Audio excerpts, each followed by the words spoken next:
Bismillahirrahmanirrahim. Assalamu alaikum. From this video we are going to start our playlist about Emerald AI. So Emerald AI is very nice and very fantastic AI system where you can create different type of enemies. Definitely creating AI and enemies is really a difficult task, but we can build our AIs very easily with Emerald AI. Although it's a little bit advanced system, but we will learn throughout the series. So also we will integrate Emerald AI with InVector shooter, and you already followed I hope you already followed my series about InVector. So you can integrate this AI system with any type of system like UFPS or MFPS or any other HQFPS system or InVector as well.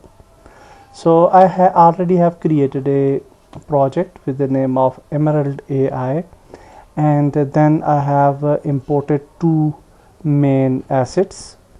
So you have to import that two assets. I will give a link in description where you can download these two assets.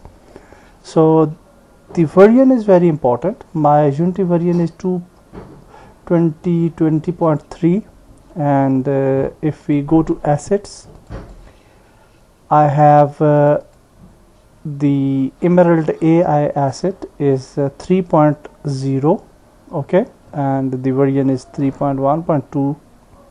you have to install the similar version. In other versions maybe you face some problems.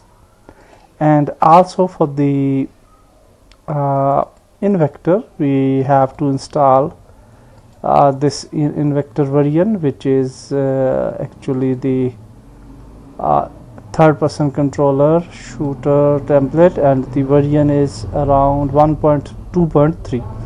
although it's a older version, but it will work perfectly with our Emerald AI system.